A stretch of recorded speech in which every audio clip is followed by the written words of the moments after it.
방금 소개받은 저 차석원이라고 하고요. 지금 서울대학교에 있고 오늘 뭐 여러분들 이제 좀 하고 싶은 얘기는 이제 수소에 대해서 좀 얘기를 하려고 해요. 그러니까 좀 중간에 조금 어려운 내용도 좀 있을 거예요. 이게 솔직히 말하면 쉬운 내용은 아니고요. 수소라는 것 자체가. 그래서 처음에는 좀 쉬울 거고 뒤쪽으로 갈수록 조금씩 어려워져요. 항상 그렇죠. 공부하다 보면 뒤로 갈수록 어려워지죠. 네. 그래서 오늘도 그렇게 될 거고요. 근데 그냥 대부분 다 그림이니까 부담 없이 그냥 무슨 내용이다 이렇게 그냥 뭐 스쳐 들어가듯이 그렇게 들어주면 될 것 같습니다. 예. 그래서 오늘은 먼저 이제 수소에 대해서 좀 얘기를 할 거예요. 그리고 이제 수소 에너지에 대해서 얘기를 하고, 그다음 도대체 수소 에너지를 쓰면은 세상이 어떻게 바뀔 건가? 네, 그 얘기를 이제 오늘 한 시간 정도 이제 해보려고 하고요. 사진, 무섭게 나왔네. 이게 뭐죠? 태양, 잘 알죠. 태양. 태양이 뭘로 돼 있는지는 어디서 들어봤을 거죠, 그렇죠? 공기? 여기 답이 나와 있죠.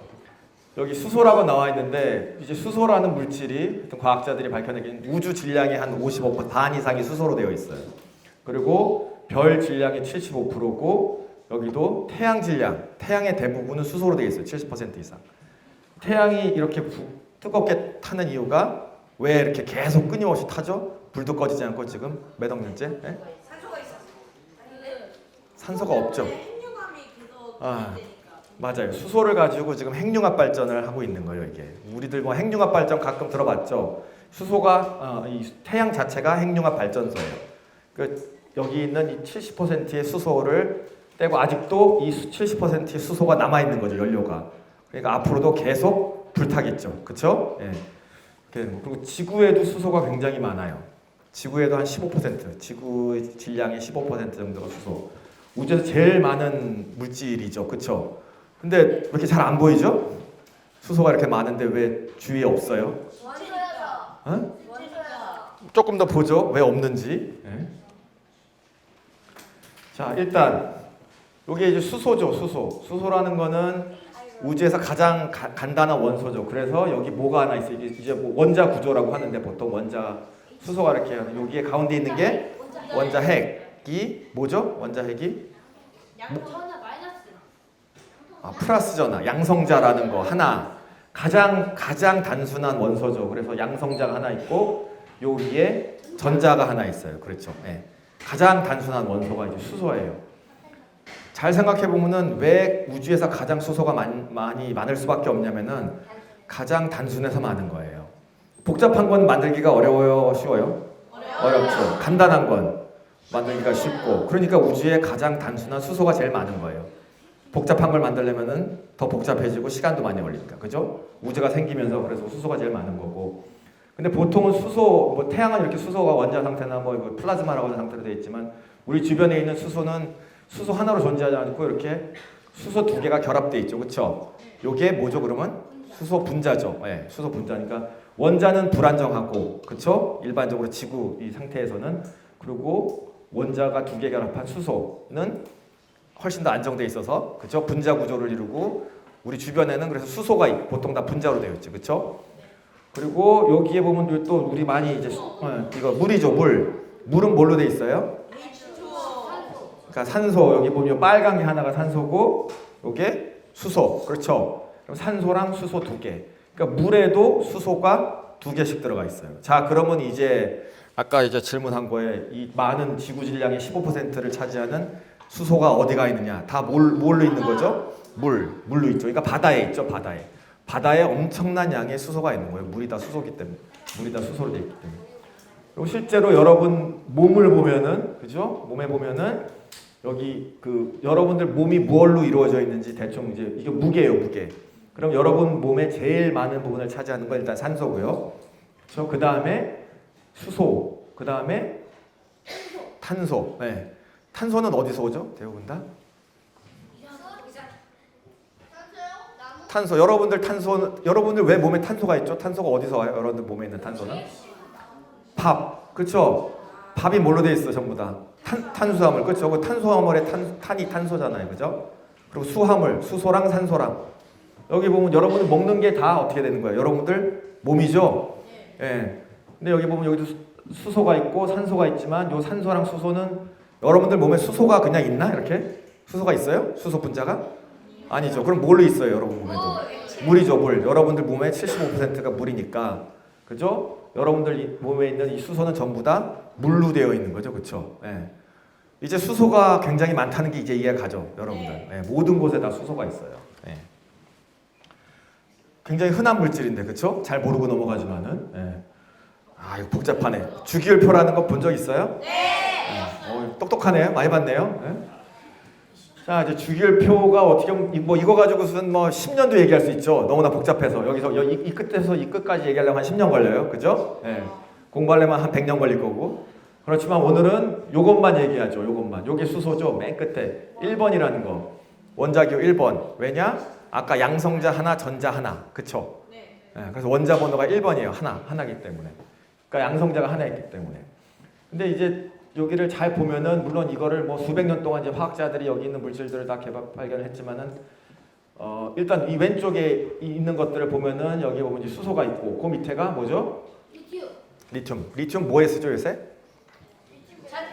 배터리 그쵸? 전기차 같은데 여러분들 핸드폰 안에 다 있죠 지금 리튬. 그리고 요 밑에 보면은 이제 뭐 이제 나트륨, 소듐이라는 거, 마그네슘, 뭐 칼슘 뭐 여러 가지들이 있는데 지금 첫 번째 질문은 이제 리튬을 왜 배터리에 쓰죠? 전기 발전해서 이 많은 물질 중에 왜 하필 리튬을 써 그럼? 전기를 모으기 쉬워서. 예? 전기를 모으기 쉬워서. 이 위쪽으로 갈수록 무슨 어떻게 특징이에요? 가볍죠. 그렇잖아. 가벼워요.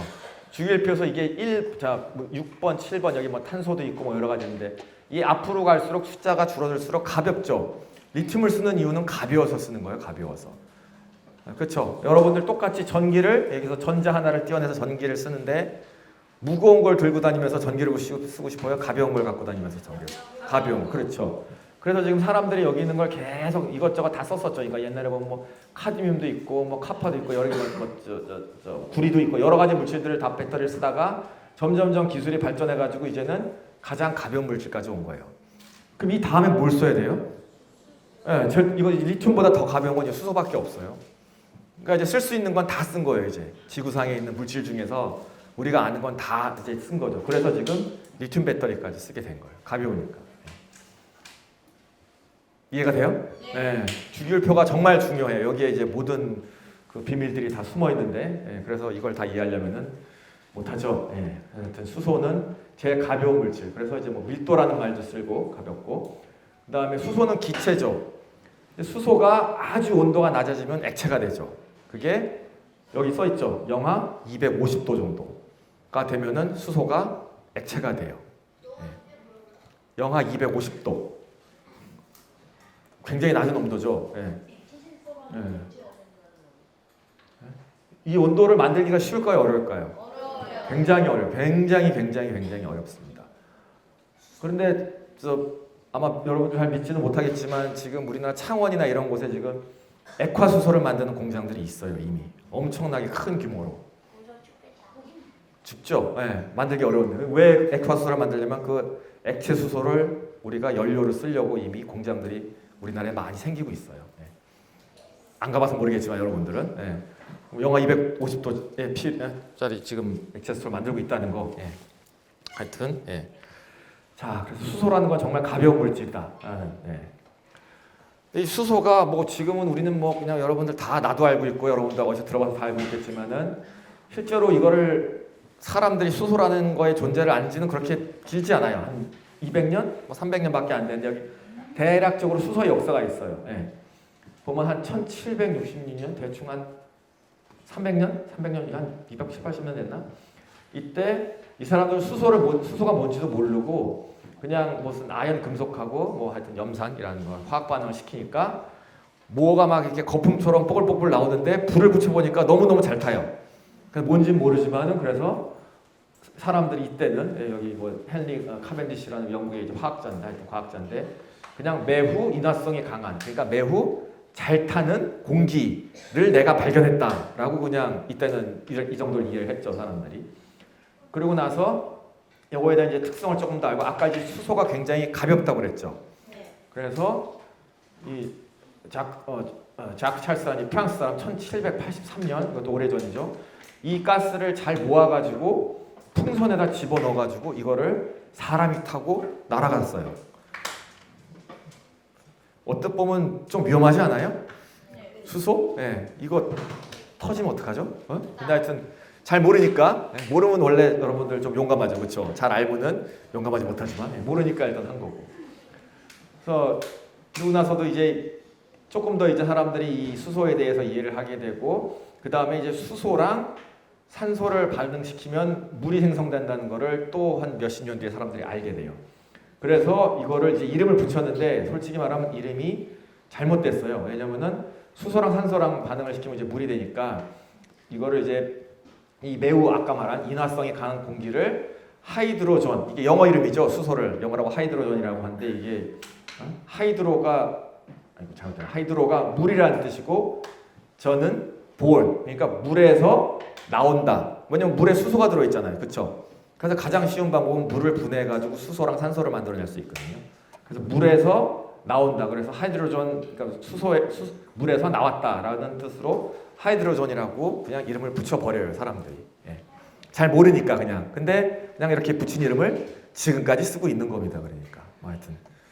먼저 발견한 사람 이름이죠. 그렇죠? 이름은 먼저 발견하고 먼저 짓는 사람 마음이잖아요. 그죠? 네. 그래서 하여튼 그렇게 이름을 줬어요. 네. 줬고. 그 다음에 또 사람들이 지나가지고 이제는 뭐냐면 이제 사람들이 이제 전기라는 걸 발명을 하게 되고 전기를 많이 연구를 하게 돼요. 그러면서 전기를 이용해가지고 물을 이제 그 여러분들 배터리 같은 전지에다 집어넣어가지고 분해를 합니다. 그러니까 전기로 이 전기 분해라는 건데 그래서 수소를 만드는 방법을 찾아내요. 한 1800년쯤에 사람들이 점점 더 똑똑해지죠. 이제 똑똑해지고 그래서 이제 수소를 만드는 물을 분해 전기를 집어넣어서 물을 분해해서 수소를 만드는 방법을 생각해내고 이건 조금 이따가 다시 또 얘기해 줄게요. 그리고 이것도 한 1839년 정도에 이 그루브라는 사람이 뭘 했냐면 수소랑 산소를 반응시켜서 물이 나오고 그 다음에 전기가 나와요. 예, 이런 현상을 발명을 해요. 발명. 이게 소위 말하는 그 수소 연료전지라는 거의 시초예요. 여러분들 요새 길에 가다가 보면 수소차 가끔 본 적 있어요? 수소차 택시도 있고 그 수소차가 요 수소 연료전지를 사용하는 거예요. 지금 실제로 발견은 거의 한 1839년 200년 다 돼가는데 이제 그죠? 200년 전에 발견한 거를 이제서야 우리가 사용을 하고 있는 거죠. 원리는 엄청나게 오랜 시간이 걸린 거죠. 그렇죠? 하여튼 그때 발견을 하게 됩니다. 그래서 근데 이제 처음 이 발견한 그루브라는 사람은 이때 지금은 우리가 이제 뭐 수소 전지라는 말을 쓰지만 이 사람은 그때 이거를 가스 배터리라는 말을 썼어요. 그러니까 왜냐면 배터리인데 가스를 연료로 쓰는 거예요. 그래서 가스 배터리라는 말을 처음 했으니까 수소가 가스니까. 먼저 발견해서 이름 짓는 사람이 자기 마음이라고 그랬죠. 그죠? 그래서 내가 처음에 가스 쓰니까 가스 배터리가 치면 되고. 그러고 나서도 뭐 여러 가지 이제 뭐 계속 조금씩 발전을 하다가 이 재밌는 이제 내용이 나오는데 그 줄스 번이라는 사람 이게 1874년 줄스 번이라는 사람 누구예요? 번. 이 사람 책들 많이 읽어봤을 텐데 무슨 뭐 해저 산만리 뭐 이런 것들 도서의 저자죠. 프랑스 80일간의 세계 일주 뭐 이런 거 쓴 유명한 작가 알아요? 번이라는 사람? 네. 읽어봤어요? 안 읽어봤어요? 이 사람이 쓴 그 신비한 섬이라는 소설이 있어요. 미스테리 아일랜드. 근데 여기 보면은 여기에 이제 뭐 여기 일단 영어로 썼는데 이제 여기 보면은 이 사람이 뭐라고 그러니까 이게 몇 년도에 도대체 지금 뭐 한 200년, 150년 전에 쓴 소설에 보면은 뭐 친구들에게 나는 언젠가는 물을 갖다가 연료로 쓸 수 있을 거고 물에서 보면 수소와 산소를 만들어낼 수 있을 거고 이게 그 인익서스티브 그러니까 끝없는 어떤 열과 빛을 만들어낼 수 있는 그러한 연료로 우리가 쓸 수 있을 것이다라는 얘기가 이미 이 사람이 소설의 얘기에 나와요. 이게 지금 우리가 하는 거잖아요. 지금 수소전지 자동차 쓰고 하는 게. 근데 이미 상상력을 발휘해가지고 이 먼 옛날에 이 사람이 이런 과학 소설에 이런 얘기를 썼다는 거죠. 신기하죠? 150년 전에. 그래서 원래 이런 과학기술 발전보다 원래 소설가들이 상상력이 훨씬 더 풍부한 거예요. 그죠? 하여튼 그렇다는 거. 그 다음에 이 뒤에도 이제 계속 발전을 하다가 이 수소를 어디에 쓰게 되냐면은 이제 미국 나사 한국 우주국이죠. 여기서 여러분은 뭐 아폴로 13호 그래서 달나라 갈 때 연료를 써야 되잖아, 그렇죠? 근데 우주에는 공기가 있어요, 없어요? 그러면 어떻게 쓰죠, 연료를? 연료를 뭘 쓰죠? 가벼운 거? 답은 간단해요. 공기가 없으면 공기를 가져가면 돼요. 그죠? 그래서 수소와 산소를 스페이스 셔틀 우주선에다 싣고 달나라까지 그거를 계속 연소를 시켜가지고 에너지를 쓰면서 간 거예요. 그래서 연료를 수소와 산소를 썼죠. 네. 근데 그 수소를 보통 이제 여러분 로켓 탈 때 수소 연료를 많이 쓰거든요. 수소 연료를 이제 가벼우니까. 예. 그래서 이제 쓰는데 이제 스페이스 셔틀 같은 데서는 뭐 전기도 써야 되잖아요. 그렇죠? 거기에 여러 가지 통신 장비부터 전자 장비들이 많으니까. 그래서 그때 이미 60년대에 아까 말한 수소 전지라는 거를 우주선에 싣고 수소랑 산소로 발전을 해서 우주선에 전기 동력을 공급을 합니다. 예. 이게 이미 1960년대 다 그렇게 썼었어요. 그러니까 우주선에서. 예. 그러니까 이제 우리가 수소를 사용한 역사가 굉장히 오래됩니다. 잘 몰라서 그렇지 이런 어떤 특별한 용도로는 굉장히 많이 썼다는 거. 예. 그게 역사적으로 다 나와 있고요. 자 이제 수소 얘기를 하는데 일단 이 대부분 수소하면 잘 위험하다는 생각들을 많이 하게 돼요. 그죠? 이거 왜 그러냐면은 이게 영화에도 많이 나와. 영화에도 잘 보다 보면은 뭐 저기에 있는 뭐 수소 전지를 폭파시켜라. 뭐 수소 전지가 그러니까 영화에는 항상 수소 전지는 폭파하는 장면만 나와요. 잘 보세요. 여러 번 나와요. 여러 번 나오고 이건 스타워즈에 있는 한 장면이고. 그 다음에 또 우리가 아주 유명한 사진이죠. 이건 뭐죠? 힌든버그라는 2차 대전 독일에서 이제 사용하던 그 비행선이죠. 엄청나게 큰 비행선 여기에 이제 사람들이 타가지고 이걸 가지고 막 대륙을 왔다 갔다 하고 이미 1900년대 초반에 엄청나게 풍선이고 여기에 뭐 수백 명의 사람들이 타고 그쵸? 날아다니는 이제 비행선인데 이 안에다가 그 당시에 수소를 채워가지고 이걸 가볍게 해서 띄웠어요. 그러니까 엄청나게 큰 비행선인데 이게 실제 이렇게 폭발을 해가지고 이게 추락을 하죠. 여기 있는 수소가 다 타고. 예. 그래서 이제 이 사진 이게 너무 유명한 사진이죠. 그러니까 여러분들 어디선가 봤을 때 그래서 이걸 보고 나서 사람들이 전부 다 와 수소가 정말 위험하구나라는 생각을 하게 돼요. 되고 그다음 또 한 가지는 이제 수소 폭탄, 그렇죠? 수소 폭탄인데 이 수소 폭탄은 핵융합 반응이죠. 이거는 수소가 타는 수소가 이제 물하고 그러니까 산소랑 결합해서 물이 되는 반응이 아니죠. 아니고 이거는 원자 핵의 반응이에요. 핵. 그러니까 핵이 이 수소에 있는 핵이 합쳐져 가지고 헬륨 같은 다른 물질로 변하면서 이거는 기본적으로 뭐 소리 많은 아인슈타인이 얘기하는 상대성 원리, 그렇죠? 특수상대성 원리에서 증명이 나온 거죠. 질량이 없어지면서 에너지가 나온다. 엄청나는. 그래서 핵폭탄, 우라늄을 갖다가 이제 더 발전시켜서 이제 핵융합을 하게 되고 이게 어떻게 보면 태양의 반응이죠. 근데 이 반응은 전혀 다른 반응이죠. 수소가 산소랑 만나서 물이 되는 반응하고는 그래서 물이 이루어지는 반응하고 전혀 상관없는 반응이죠.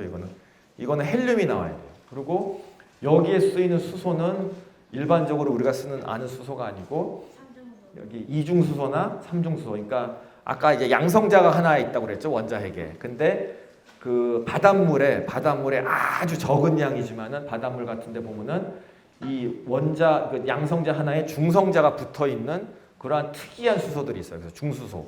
아니면 양성자 하나에 뭐 중성자가 2개씩 붙어 있고 이제 삼중수소라는 거. 이거는 굉장히 극소량만 존재를 해요. 그러니까 이런 폭탄들을 만들려고 하면은 이걸 계속 이제 농축을 해야 되죠. 그러니까 농축을 해가지고 계속 뽑아내가지고 굉장히 만들기 어렵습니다. 그러니까 이런 수소는 우리가 구할 수가 없어요. 그러니까 이런 수소를 여러분들이 구하려고 하면은 핵전쟁 일으키기 때문에 테러리스트로 잡혀갑니다. 그래서 절대 할 수가 없고요. 그래서 이거는 완전히 다른 얘기예요. 그러니까 이건 이제 다른 반응이고. 그래서 이제 수소가 사람들이 위험하다고 생각을 하지만은 이 수소 폭탄은 완전히 다른 얘기고요. 그다음에 이 힌덴베르크 사고가 이게 일어났다고 하지만 실제로 수소가 불이 잘 안 붙어요. 실제로 불을 붙어보면. 붙여서 잘 안 붙는데 이런 경우에는 수소를 탱크 안에 가둬놨고 그 다음에 이제 사람들이 이제 이제 추측을 하기는 이 표면에다가 전부 다 페인트를 발라놨었거든요. 이제 페인트를 발랐는데 페인트는 뭐죠? 뭐랑 똑같죠? 기름이야, 기름. 그래서 불을 정말 잘 타요. 불을 붙이면. 그래서 결국은 이 껍데기가 타면서 수소가 폭발을 껍데기 불이 붙어서 수소가 폭발을 했다. 이제 뭐 이렇게 추측을 하고 있고요. 수소는 가장 가벼운 기체죠. 가벼운 기체이기 때문에 모으기도 힘들고 그냥 공기 중에 수소가 있으면 어떻게 돼요? 다 날아가 버려요. 그냥 높은 곳으로 다 없어져 흩어져 버려요. 그냥 워낙 가볍기 때문에 모으기가 굉장히 어렵습니다. 이게 또 수소를 쓰는 입장에서는 굉장히 어려운 부분이에요. 아까 수소가 이제 가볍고 에너지가 많다고 했지만 수소를 모으기가 어렵기 때문에 우리가 수소를 쓰기 위해서 아까 이렇게 수소 역사가 오래됐다고 하지만 실제로 우리가 수소를 직접 쓴 거는 오래되지 않은 이유가 이게 까다로워요. 기술적으로 모으기가 어렵기 때문에 기체를 해서 다 날아가니까. 예. 그렇잖아요. 뭘 모아야지 뭘 태우든지 뭘 해서 쓸 거 아니에요. 그죠? 저장도 해야 되고. 그러니까 저장하기가 굉장히 어려운, 다루기 어려운. 그래서 이제 그 오랜 시간이 걸렸다는 거. 그리고 실제보다는 수소가 위험하진 않고요. 수소는 실제로 굉장히 많은 곳에 쓰입니다. 여러분 그 특히 이제 무슨 그 제철할 때도 필요하고 철을 만들 때도 필요하고 정유에서 필요하고 반도체 여러분 식품 공정에도 필요하고 지난 한 수십 년간 굉장히 많은 수소를 우리가 실제로 쓰고 있었습니다. 여러분 잘 몰라서 그렇지. 하지만 다루기가 어려운 물질이다. 가벼워서. 예, 그 정도 하면 될 것 같고요. 예. 자, 그래서 이제 수소까지는 대충 알았는데 그러면 이제 수소를 에너지로 이제 써야 되잖아요. 그렇죠? 그러면 이제 수소 에너지라는 얘기를 한번 수소 에너지. 아까 이제 계속 말한 대로 이제 수소가 이렇게 하여튼 수소통, 수소 탱크죠. 탱크 안에 수소가 있는데 탱크 안에는 그냥 수소가 들어 있어요. 그렇죠? 그러면 이제 수소 저 탱크가 있는데 그럼 도대체 이게 사람들이 근데 이제 여기 에너지가 있다고 얘기를 하거든요. 그죠? 그래서 얘 에너지를 쓸 수 있다고 얘기했는데 그 에너지가 뭐냐는 거죠, 도대체. 보면은 기본적으로 우리가 알고 있는 거는 여기 수소에다가 산소를 더해지면은 이게 수소랑 산소랑 만나면은 물이 되죠. 물이 되면서 일반적으로 뭘 주냐면은 열이 나와요, 열이 나올 수도 있고 우리가 하여튼 에너지라고 에너지라는 말은 알죠? 네. 진짜로?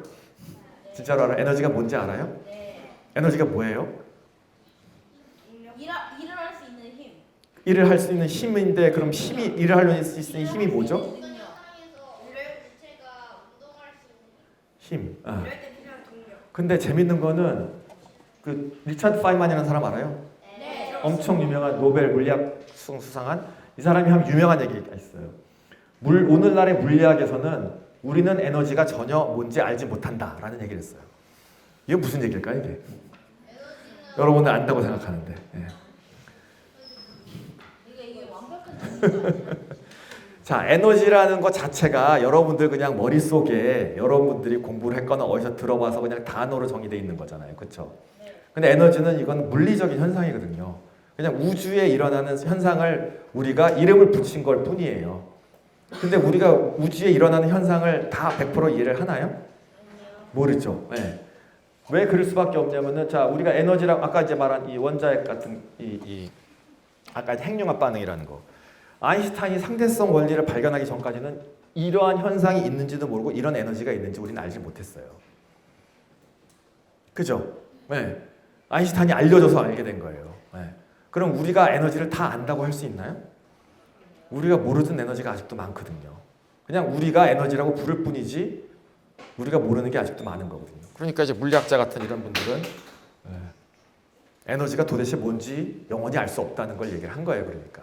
근데 이제 우리가 아는 일부 에너지는 이러한 에너지가 있는 거죠. 그렇죠? 그래서 이제 수소 에너지라고 하는 거는 수소가 있으면 이 수소가 보통 물하고 반응을 할 때 나오는 어떠한 열 같은 것들이 있다. 그리고 이런 거를 우리가 쓸 수 있다라고 우리가 이제 실험 같은 걸 많이 하면서 알게 된 거죠. 그렇죠? 네, 그런 거예요. 그러니까. 그래서 이런 걸 보통 화학 반응이라고 하죠. 예, 화학 반응이라고 해가지고 이런 수소랑 산소랑 만나게 되면은 일단 보통 우주의 모든 물질은 일반적으로 더 안정적인 상태. 그러니까 안정적인 상태라고 얘기를 하는데 이렇게 변화를 하는데 변화를 하면서 우리가 말하는 그 에너지라는 게 나오고 일반적으로 이제 열로 나오죠. 열. 근데 열로 나오는 경우도 있지만 우리가 열로 이 에너지를 우리가 발생할 때 열이 아니라 다른 에너지로 변환을 하는 방법들도 있어요. 열이 안 나오는 방법도 있어요. 그래서 아까 제가 얘기한 대로 에너지에 대해서 우리는 잘 몰라요. 그냥 어떻게 하다가 우연히 발견을 해서 하나씩 알아갈 뿐이에요. 네? 그죠? 네. 그리고 만일에 반대로 물에다가 에너지를 가해주면 어떻게 되죠? 일로 돌아가게 만들 수가 있어요. 네, 에너지를 가해줘. 역반응을 하게 만들 수 있어요. 그럼 쉽게 말하면 물에다가 어떠한 형식으로든 에너지를 가해서 다시 수소를 만들어낼 수 있다는 얘기죠. 그렇죠? 네, 오른쪽으로 가고 왼쪽으로도 물이 나올 수도 있고 수소를 반대로 만들어낼 수도 있고. 네. 이런 것들을 지난 아까 말한 수소 역사에서 봤듯이 사람들이 이런 걸 할 수 있는 방법들을 찾아낸 거예요. 몇백 년 동안 하나씩 둘씩. 네. 그래서 이게 뭐 여러분들 하루 이틀에 되는 게 아니고 아마 여러분들 죽을 때까지 고민해야지 방법을 하나 찾을까 말까 한 것도 있고 이런 거죠. 그래서 그렇게 오랜 시간이 걸리는 겁니다. 네? 그래서 이제 그렇게 찾아낸 방법들을 하나씩 보면은 제일 우리가 지금 많이 쓰는 것들이 뭐가 있냐면은 그 터빈이라는 것들이 있어요. 이게 여러분들 집에서 전기 쓰죠? 네. 그 전기가 어떻게 만들어져요? 발전소에서 만들어서 그 발전소에는 뭐가 있어요? 밥이 이 가스 터빈이 있어. 수소를 이제 연료로 집어넣으면은 수소가 이제 타서 물이 되면서 열이 나오거든요. 그 열이 나올 때 보통 어떤 일이 일어나냐면 이제 공기가 뜨거워지면 어떻게 돼요? 부피가 늘어나죠. 예, 부피가 그 늘어나는 부피를 가지고 이 바람개비 같은 걸 이제 돌리는 거예요. 바람을 일으켜서 간단하게 얘기하면 이게 이제 가스 터빈의 원리인데 복잡하게 얘기하면 뭐 대학교 가면 이런 거 배우겠지만 하여튼 이런 거 다 잊어버리고 예, 하여튼 그래서 지금 이제 수소를 조금씩 집어넣어 가지고 수소를 태워서 가스 터빈을 돌리는 그런 발전소들이 우리나라에 지금 있습니다. 예, 이제 조금씩 쓰고 있어요 지금 예, 수소를 이제 사용해서. 그래서 이제 가장 이제 우리가 이제 그 수소를 가지고 태워서 전기를 만들어내는 그렇죠 동력을 만들어내는 그런 방법들이 이제 우리가 말하는 이제 가스 터빈 같은 것들 발전하는 방법들이 있고 그 다음에 이제 또 하나가 아까 말한 이제 그 수소 전지라는 것 예? 여러분들 그 수소 전지 자동차 그죠? 이게 이제 1839년에 아까 이제 그루브라는 그 영국의 과학자가 발견했다고 했는데 원리는 배터리랑 똑같아요. 예. 근데 이제 여러분들 쓰는 이제 리튬 배터리에 리튬하고 그다음 산소가 있거든요. 그다음에 리튬이 어떻게 보면 타는 거예요. 리튬이 타서 리튬 산화물이라는 게 변하면서 그러면 열이 나와야 되죠. 그렇죠? 근데 여러분 배터리에서 열이 더 많이 나와요? 전기가 더 많이 나와요? 전기가 나오죠. 거기서 쉽게 말하면 아까 이제 가스터빈 같은 것들은 이제 그러니까 여러분들 뭐 자동차나 일반적인 자동차 같은 게 태워가지고 열을 가지고 기계적으로 뭐 바람개비를 돌린다고 얘기를 하면은 여기서는 직접적으로 전기를 뽑아낼 수 있어요. 배터리라는 장치가 그런 겁니다. 그러니까 전기를 직접 뽑아내는 거예요. 여기 이제 간단하게 이제 보여주긴 했는데 한쪽에다 이제 수소가 들어가고 한쪽에 산소가 들어가면은 여기에 이제 중간에 이제 이 수소가 여기서 이제 분리가 돼요. 여기 이제 뭐 여러분 양극음극은 알죠? 배터리에 양극음극 있는 거는 그렇죠? 예, 그럼 한쪽 극에서 이제 수소가 있는 극에서 수소가 쪼개지면 뭘로 쪼개진다고 그랬죠? 아까 수소는 뭐랑 뭘로 돼 있다고 그랬죠? 수소 원자는 수소 원자는 뭘로 돼 있다고 그랬죠? 아까 양성자랑 아까 전자라고 있다고 처음에 아까 그림 보여줬죠. 그렇죠? 그 양성자랑 전자로 쪼개져요. 그리고 양성자가 그 이제 전지의 내부로 어떻게 이동을 하게 되고 전자는 밖으로 나가서 여러분들 전기를 공급합니다. 일을 하고. 그 다음에 다시 그게 다른 쪽, 음극, 양극, 양극에서 만나가지고 거기에 산소랑 다시 만나서 물을 변하는. 요게 여러분 그 쓰는 배터리의 기본적인 원리거든요. 그 원리를 똑같이 수소를 가지고 할 수 있어요. 그럼 수소랑 산소만 집어넣어주면 돼요. 이게 전기를 아까 말한 열을 발생시키는 게 아니고 전기를 직접 만드는 방법 중에 하나예요. 요게 아까 말한 1839년에 이런 걸 발명을 했다고 얘기를 했죠. 그리고 이게 지금 여러분들 자동차에 들어가 있는 거예요. 믿거나 말거나. 네, 이상하죠? 네, 하여튼. 그리고 요거를 반대로 하게 되면은 반대로 또 이 물에다가 전기를 가하면은 여기서는 수소랑 산소를 반대로 만들어낼 수 있어요. 그러니까 아까 말한 대로 아까 조금 전에 그림에서 본 대로 이쪽이 에너지랑 전기를 가하면은 수소산소를 만들어낼 수도 있고 수소산소를 이용해서 물이 되면서 전기를 뽑아낼 수도 있고 이게 이제 수소 전지의 원리가 되는 거죠. 그죠? 뭐 그냥 여러분들 배터리라고 생각하면 돼요. 아주 간단하고요. 그래서 지금 이걸 쓰고 있느냐? 쓰고 있죠. 여러분들 지금 수소 자동차라는 거죠. 현대차 자동차에서는 넥소라고 해서 여러분 택시도 돌아다니고 그 수소 이 자동차 안에는 조금 전에 말한 그런 수소 전지가 들어가 있고 이 뒤에 수소 탱크가 들어가 있어요. 엄청나게 큰 많은 수소 탱크가 들어가 있어요. 예, 그래서 수소를 충전소에서 충전을 하면은 쓸 수 있고 수소 드론도 있고요. 우리나라에 지금 회사에 만들고 그리고 이제 뭐 보령이나 아니면 여러분 분당 같은 데만 가도 우리나라 발전소에서 지금 이게 그 수소를 사용하는 발전소예요. 그러니까 아까 말한 이 수소 전지를 사용해서 그래서 여러분들이 실제로 발전을 해서 전기를 여러분들이 쓰고 있습니다. 예. 본 적 없죠 이런 거. 예. 예. 다 감춰져 있어서 보기 힘들 거예요. 그렇죠. 하지만 다 있어요 지금. 이게 다 우리나라에 있는 곳이에요. 이게 전부 다. 예. 자, 그러면 이제 여기까지는 이제 뭐 아까 수소 얘기 좀 했고, 그다음 우리가 수소를 어쨌든 만들 수도 있고 수소를 사용할 수도 있다고 그랬잖아요. 그죠? 근데 요새 계속 이제 나오는 얘기 중에 여러분들 이제 수소 사회라는 얘기를 좀 들어봤을 거예요. 수소 사회. 수소 사회가 뭐냐면은 수소를 만들거나 수소를 사용해서 여러분들 이제 에너지, 우리 사회에 필요한 에너지를 갖다가 다 사용을 하는 그런 거를 이제 수소 사회라고 하는데, 기본적으로 이거는 아까 이제 그 소설, 예? 우리 이제 그렇죠? 프랑스 작가의 그 줄스 번이 쓴 뭐 한 200년 전에 쓴 소설에도 나온 내용이에요. 그렇죠? 근데 이 이야기가 이제 지금 나오고 있다는 거죠. 지금. 그렇죠? 요새 수소사라는 이야기가 계속 이제 신문이나 이런 데 나오고 있는데 왜 지금 나오느냐? 예. 이유가 있겠죠. 지금 뭐 여러 가지 이유가 있는데 가장 요새 문제가 되는 게 지구 온난화. 그렇죠? 근데 지구 온난화라는 거를 여기 보면 이제 온도가 계속 올라가는데, 예, 온도가 올라가는데 이 원인이 뭘까라고 사람들이 여러 가지 원인을 찾아보니까 그 중에 하나가 뭐냐면은 이산화탄소, 그죠? CO2라는 거, 그렇죠? CO2의 발생량. 이 발생량이라는 건 왜 CO2는 왜 생기죠? 이게 대부분 다 왜 생겼을까 이게? 네, 사람이 자꾸 쉽게 말하면 불을 떼 가지고, 그렇죠? 여러분들 난방도 해야 되고 자동차도 타가니까 석유를 자꾸 태우죠. 석유랑 석탄이랑 천연가스를 자꾸 태우니까 이산화탄소량이 계속 늘어나요, 발생량이. 보니까 이거랑 지구가 온도랑 어느 정도의 상관관계가 있다는 거죠, 그러니까. 예, 이게 온실가스라고 보통 불리는 거니까. 그래서 기 때문에 사람들이 결론을 내린 거는 어떻게든 이 이산화탄소 발생하는 걸 좀 줄여봐야겠다라고 생각하는 겁니다. 줄이려면 어떻게 해야 되냐면은 불을 떼면 안 돼요, 이제 더 이상. 추워 죽겠는데 자동차도 타야 되고 지금 할 게 얼마나 많은데 석유를 쓰지 말고 불을 켜지 말라니까, 그죠? 네. 거기서부터 이제 고민에 빠진 거예요. 근데 이게 참 재밌는 게 이게 뭐냐면은 어떤 나라의 그 소득 수준, 얼마큼 돈을 잘 버는가, 많이 쓰는가, 잘 사는 나라인가고, 이쪽이 이제 에너지를 쓰는 양이거든요. 근데 이게 보면은 재밌게 이게 상관관계가 있으니까 잘 사는 나라일수록 에너지를 많이 써요.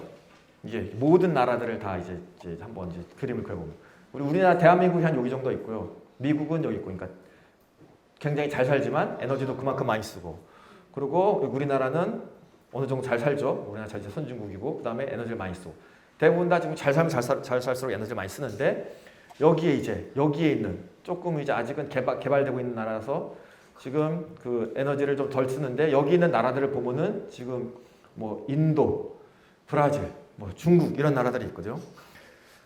한 20년 뒤엔 이 나라들이 어떻게 될까? 더 잘 살까? 더 못 살까?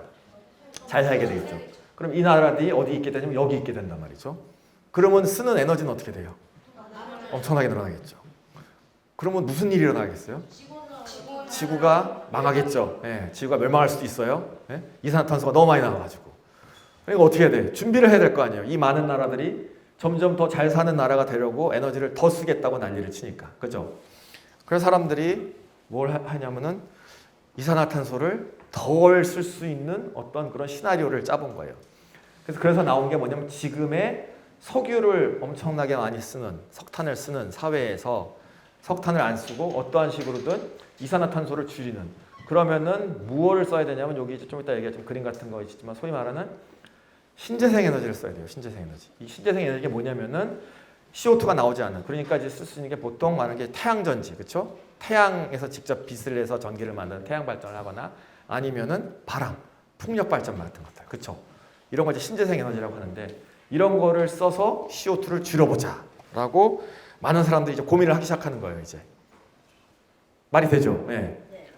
그래서 이제 뭐 전 세계 여러 나라들이 있는데 한 15년에 무슨 조약을 맺었다고 하는데, 대략적으로 전 세계 모든 나라들 한 2050년 정도에는 탄소 발생을 0으로 만들겠다.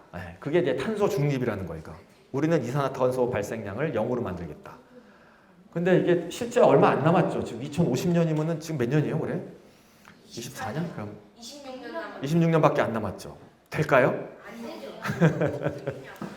어렵겠죠. 예, 굉장히 어려운 목표예요. 굉장히 어려운. 솔직히 말 말도 안 되게 어려운 목표예요. 예. 아 재벌집이 아니고. 예, 예. 그러니까 쉽지 않아요. 엄청나게 많은 돈이 들어가 있죠. 예. 그래서 그렇지만 목표는 세웠어요. 왜냐하면 이렇게 안 하면은 이산화탄소가 너무 많이 나와가지고 지구가 멸망할 것 같으니까. 그렇죠? 예. 그래서 뭐 이거는 뭐 좀 넘어가도 되겠지만 하여튼 아리백이라고 이 수많은 전 세계에 있는 모든 기업들이 우리는 앞으로 물건을 만들 때 화석연료가 그러니까 석유를 써서 나온 에너지로 물건을 만들지 않겠다. 오로지 신재생 에너지, 그러니까 풍력이나 태양광에서 나온 발전으로 만든 전기만 가지고 물건을 만들겠다라고 이제 막 뭐 회사들끼리 이제 막 이렇게 뭐 어떻게 보면 연합을 해가지고 여기 자꾸 이제 회사들은 늘고 있는데 그런 이제 회사들이 있어요. 그러니까 이런 것도 있고. 근데 이제 이렇게 사람들이 노력을 하게 된 가장 큰 이렇게 사람들이 이제 계획을 저런 거를 이제 세우게 된 원인은 지난 한 10년, 20년간 소위 말하는 그 풍력이나 그 태양광 같은 신재생 에너지가 굉장히 싸졌어요. 왜냐하면 풍력 발전기를 굉장히 많이 만들고 이제 중국 같은 곳에서 태양광 발전소기를 굉장히 많이 대량으로 생산하면서 가격이 싸져가지고 이게 실제로 가격이 지난 한 20년간 10분의 1로 줄어들어요. 그 발전할 때 그 단가가. 그래서 지금은 실제로 이 석탄이나 석유로 뭐 천연가스로 발전했을 때의 가격과 거의 비슷한 가격에 지금 도달을 하고 있어요, 이제. 거의. 그러니까 이제 사람들이 조금 더 이제 욕심을 내는 거죠. 아, 그럼 이제 조금만 더 열심히 하면 우리가 정말로 탄소 중립을 해서 신재생 에너지에서 나온 전기만 갖고 살 수 있지 않겠을까? 이제 그렇죠? 네. 그래서 사람들이 저렇게 용감하게 2050년까지는 다 할 수 있지 않겠냐 막 생각을 한 거죠. 그래서 이제 뭐 이런 2050년이 된다고 하면은 태양광이나 풍력 발전이 우리가 쓰는 전체 에너지의 반 이상을 차지하고 우리가 이제 석유나 뭐 석탄 이런 화석 연료에 의존하는 바는 이렇게 줄어들 것이다. 시간이 지나면. 2050년 되면 지금은 대부분 다 이런 화석 연료지만 줄 거다라고 이제 예측을 하고 있는 거죠, 그렇게. 근데 여기는 이제 결정적인 허점이 있죠. 이 허점이 뭐냐면 자, 일단 첫 번째 태양광. 태양은 언제 떠요? 밤에는? 그럼 밤엔 전기를 어떻게 쓰죠? 어떻게? 자, 그러면은 풍력은 바람은 1년 내내 똑같이 부나요? 언제 바람이 잘 불어요? 바람도 낮하고 밤하고 바람이 부는 그 양이 다르죠. 그리고 태풍이 불 때가 있고 겨울이 있고 여름이 있고 장마철이 있고 그러면은 그거에 맞춰가지고 우리도 전기를 많이 썼다, 전기를 줄였었다. 그러면 빨래는 낮에만 하고 밤에는 다 불 끄고 잠만 자고 낮에 일어나가지고 빨래만 하고 그렇게 냉장고는 낮에만 켜고 그렇게 살까요? 아니요. 안 되죠. 이게 가장 큰 허점이에요. 자, 그럼 이제 또 한 가지 또 이제 큰 허점이 있는데 태양 여러분들 우리나라에 매일매일 태양이 들어요? 장마 때는 어떻게 하면 좋죠? 장마 때? 장마 때는 불 다 끄고 촛불 켜고 살까요, 그럼? 아니죠? 재밌는 게 여러분들 석탄하고 석유는 우리나라에 석탄 석유가 있어요? 없죠. 대부분 다 어디 있어요? 그러면 태양광이 가장 풍부한 곳이 어떤 곳일까요? 사막. 사막 같은데. 비도 안 오고 구름 한 점 없는 쨍쨍 쬐는 곳이 태양광이 많겠죠. 그래서 실제로는 중동의 사막에 태양광이 또 많아요. 아프리카 사막 같은. 우리나라는 태양이 그렇게 많지 않아요. 그래서 똑같은 태양으로 발전을 해도 우리나라에서는 발전을 하면 중동에서 태양광으로 발전하는 것보다 한 3배 정도 비싸요. 그리고 또 한 가지는 바람. 우리나라에 바람이 많을까 적을까? 바람도 적고 그 다음에 우리 가장 큰 단점은 태풍이 불 때는 바람이 너무 세게 불고요. 여러분들 태풍 불 때 연 날리면 어떻게 돼요? 연이 끊어져서 날아가 버리죠. 그렇죠? 태풍 불 때 그 풍력 발전기를 돌리면 발전기가 고장이 나요. 바람이 너무 세서. 그렇다고 바람이 안 불 때는 발전기가 안 돌고. 그래서 실제로 풍력 발전을 할 때도 제일 좋은 곳은 사막이에요. 왜냐하면은 사막 같은 곳은 한쪽은 바다가 있고 한쪽은 육지가 있으면 한쪽은 계속 두껍고 한쪽은 차갑잖아요. 바람의 방향이 변하지 않고 1년 내내 똑같은 방향으로 계속 불어요. 그런 곳이 풍력 발전을 하기가 제일 좋은 곳이에요. 바람이 일정하게 변함없이 부는 곳. 근데 그런 데는 거의 없죠. 그런 데가 있어요. 예, 많아요. 예. 제일 좋은 곳이 그 영국이나 이런 쪽 북해 쪽, 노르웨이 쪽. 북극에서 내려온 찬바람 때문에 그래서 유럽에 있는 많은 나라들이 풍력 발전을 해요. 예. 근데 우리나라는 풍력 발전을 하기가 굉장히 어렵습니다. 예. 잘 안 돼요. 그래서 이게 뭐냐면 아까 이렇게 시간적으로 발전이 들쑥날쑥하고 지역적으로도 발전량이 많은 것도 있지만 적은 것도 있어요. 그러니까 무슨 얘기냐면은 이 신재생 에너지도 지역적으로나 아니면은 시간적으로 문제가 많기 때문에 어떠한 식으로든 저 에너지를 이동을 시키고 저장을 해야 돼요. 이해가 되나요? 어떻게? 예. 그래서 사람들이 생각을 한 게 그 에너지를 어떻게 저장을 할 거냐. 근데 이 에너지를 저장을 할 거냐 하는 걸 이제 수소라는 걸 생각하면 수소에다 에너지를 저장을 하죠. 그러니까 쉽게 말하면 물을 분해하든지 뭐 어떤 방법을 써서 수소를 만들어 가지고 수소를 이동시키자. 그러니까 쉽게 말하면 중동에서 수소를 만들어서 우리가 가져온다든가 아니면은 낮에 전기가 많이 나올 때는 그거를 수소로 바꿔서 수소를 저장했다가 밤에 쓰자. 그게 수소 사회예요. 이해가 가나요? 네. 간단한 개념이죠. 근데 왜 여러 가지 방법이 있는데 왜 아니면 배터리에다 저장하면 안 돼요? 왜 그렇게 질문할 수 있잖아요. 요새 전기 자동차도 나오고 왜 안 되죠? 그거는? 왜냐하면은 이 우리가 지금 쓰는 화석연료라는 거에 쓰는 양을 여러분들이 한번 계산을 해보면 엄청난 양을 씁니다. 엄청난 양을. 우리가 무슨 커다란 유조선 같은 곳에다 이제 석유를 갖다가 맨날 가져오잖아요. 그러면 중동에서 전기를 만들어서 우리가 가져오려면 그만한 덩어리에 배터리를 싣고 오나요? 말이 안 되죠. 배터리는 정말 무겁거든요. 그리고 그 안에 들어있는 리튬 같은 것들 가격이 엄청나게 비싸죠. 그래서 현실적으로 우리가 엄청난 대규모의 에너지를 쓰거나 저장하거나 운송을 시킬 때는 경제적으로 싼 어떤 방법이 있어야 되는데 그 방법이 사람들이 그 수많은 시간을 고민했지만은 수소밖에 없다는 거예요. 왜? 많으니까. 수소는 어쨌든 물에 많으니까. 그리고 물은 싸잖아요. 지구의 75%가 물인데. 그죠? 그래서 이제 수소 사회의 개념은 거의 200년 동안 나온 개념이에요. 예.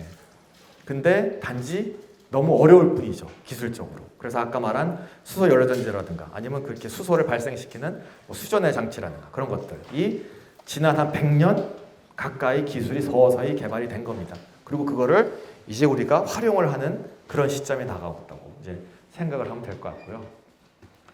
이거는 넘어가고, 네. 이제 그 수소를 요거는 그냥 재밌으니까 한번 들어보세요. 이제 수소를 그래서 만드는 게 중요하잖아요. 그러니까 수소를 만드는 방법이 여러 가지가 있는데 기본적으로 아까는 이제 그 수소를 이제 무슨 이런 태양 발전이나 뭐 풍력 같은 거 이용해서 물을 분해해서 이제 수전해라고 하는데 전기를 넣어가지고 하면 이제 수전해라고 보통 하는데 여기에 이제 산소를 만들어내는 방법을 이거는 우리가 봤을 때 수소가 깨끗하게 나와요? 아니면은 굉장히 좋은 수소예요? 좋지 않은 수소예요? 이런 수소는 신재생 에너지를 만들면 좋은 수소잖아요. 깨끗하게 만들었으니까. 그죠? 그래서 이거는 우리가 초록수소라고 불러요. 초록수소. 친환경이다. 네. 그래서 이제 그린 수소라고 부르고, 그 다음에 우리가 이제 여러 가지 무슨 뭐 화학 무슨 뭐 물품을 만들고 하다 보면 뭐 제철을 하다 보면은 우리가 수소가 이제 그냥 우연찮게 그러니까 그 이제 부산물로 나오는 경우가 있어요. 우리가 그거를 만들려고 만든 게 아니라 다른 걸 만들다 보니까 수소가 나오는 경우가 있어요. 그런 경우에는 어떻게 보면 이제 거의 공짜로 얻어오는 수소거든요. 그래서 우리가 그거를 청색 수소라고 불러요. 그러니까 완전히 초록색은 아니지만 파란색이에요. 그리고 또 하나의 수소는 회색 수소가 있어요. 이 회색 수소가 뭐냐면은 여러분들 석유 아니면 천연가스 그런 데는 수소가 많이 들어있어요. 그냥 그 수소를 뽑아내는 거예요. 근데 문제가 뭐냐면 여기서 수소를 뽑아내면 그 안에는 이 화석 연료 안에는 탄소가 있기 때문에 이런 경우에는 이산탄소가 발생을 합니다. 수소를 만들어낼 수 있지만. 그래서 이거를 우리가 이제 회색 수소라고 하고 그 다음에 그래서 회색 수소, 뭐 청색 수소, 녹색 수소가 있고 핑크 수소라는 것도 있어요. 이것도 요즘 많이 나오는 얘기인데 여러분들 원자력 에너지에서 나오는 전기가 있잖아요. 그 전기를 이용해서 물을 분해해서 수소를 만들면 그걸 또 핑크 수소라고 해요. 이거는 이산화탄소가 나오지 않아요. 그렇죠? 원자력 발전소에서 이산화탄소가 나오지 않으니까. 그러니까 어떤 식으로든 친환경 수소가 맞아요. 많은데 원자력 하면은 사람들이 뭐가 있어요? 거부감이 있잖아. 거부감. 그쵸? 후쿠시마에서 저 원자력 발전소 터지고 하니까 이제 그래서 무슨 색깔을 붙일까 하고 고민을 하다가 애매한 핑크색을 붙인 거예요. 그러니까 초록색은 아닌 것 같고 그렇다고 이산화탄소도 안 나오잖아요. 그쵸? 그래서 이걸 핑크라고 했어요. 그래서 이제 요 네 가지 수소가 지금 수소를 만드는 방법들로 가장 많이 연구를 하고 있죠. 청색, 녹색. 지금 이제 녹색, 핑크 수소 이 두 가지가 친환경 수소로 사람들이 가장 많이 연구를 하고 있고 최근에 또 재미있는 이제 골드 수소라는 게 있어요. 골드 수소. 골드 수소는 뭘까? 아니면 화이트 수소라는 게 있어. 흰색 수소. 이건 뭘까요? 아예 그냥 아무 그냥 필요 없고 이게 제일 아마 좀 여러분들 황당한 얘기일 텐데 뭘까요? 이게 뭐냐면 원리는 아직 잘 몰라요. 아무도 아직도 잘 모르는데 땅 속에서 수소가 나와요. 지구 땅 속에서. 실제로 아프리카 같은 데 가면은 유전을 뚫으려고 유전을 하려고 이제 부착을 해서 이제 그 천연가스를 탐사하느라고 이제 그래서 땅에다가 깊이 이제 굴을 팠는데 천연가스가 안 나오고 수소가 나와요. 그런 곳들이 지구상에 몇 군데가 있어요. 네. 아직은 원리는 잘 모르지만. 네. 네. 근데 이게 한국에 있으면 좋은데 한국엔 이런 곳이 없는 것 같아요. 또. 우리나라는 석유도 없고 아무것도 없잖아요. 그렇죠? 수소도 없는 것 같아요. 네. 그래서 지금 미국에도 지금 몇몇 곳에서 이런 것들 하고 아프리카 같은 데서 지금 실제로 수소를 탐사를 하고 있습니다. 지금 굉장히 많은 사람들이 탐사하고 이게 만일에 이거는 그냥 땅 속에서 그냥 나오는 수소예요. 네, 수소예요. 이게 되면은 그냥 석유를 우리가 천연가스를 쓰듯이 그냥 수소를 쓸 수 있는 거죠. 네. 이상하죠. 예. 하지만 지금 이것도 많이 연구가 되고 있다라는 정도. 그래서 수소의 색깔 정도. 그래서 이제 한 뭐 2050년 정도에는 이제 많은 사람들이 이제 수소 우리가 쓰겠다고 이제 얘기를 하는데 지금 우리나라는 어떻게 돼요? 지금 에너지가 우리나라에 쓰는 에너지는 다 어떻게 되죠? 우리나라에서 나와요? 석유가 우리나라에서 나나요? 안 나죠. 근데 지금까지 이제 제가 이제 여러분들한테 한 얘기를 들어보면은 우리나라에서 수소를 굉장히 많이 앞으로 쓴다고 하면 그 수소가 우리나라에서 나올까요? 아니면 우리나라가 수소를 수입하게 될까요? 수입하게 되겠죠. 그렇죠? 네, 여러 가지 지금까지 얘기한 여러 가지 이유로 수소는 수입을 하게 될 가능성이 큽니다. 하여튼. 그래서 뭐 그렇지만은 하여튼 결론적으로 이 수소 사회라는 거는 어떤 식으로 친환경적인 방법, 신재생 에너지를 이용해서 수소를 만들고요. 그다음에 뭐 물분을 하는 그다음에 수소를 운반을 하고. 그렇죠? 그다음에 그 운반한 거를 수소를 우리가 저장을 한 다음에 그거를 아까 말한 무슨 수소 자동차나 수소 발전, 그렇죠? 이런 곳에 사용을 해서 하면은 여기에는 CO2가 전혀 발생하지 않고, 그렇죠? 그리고 소위 말하는 신재생 에너지를 이용해서 그리고 물만 들어가죠. 전체적인 어떤 우리가 생각하는 이제 가장 이상적인 그런 어떤 에너지를 사용할 수 있는 그런 사회가 이제 수소 사회예요. 근데 쉬워 보이나요? 어려워 보이나요? 어려워 보이죠. 시간이 굉장히 오래 걸립니다. 걸리지만 천천히 변해가고 있습니다. 천천히 여러분들이 모르는 사이에 천천히 변해가고 있어요. 자, 그럼 그 정도까지 이제 시간 됐으니까 고생들 많이 했습니다. 네.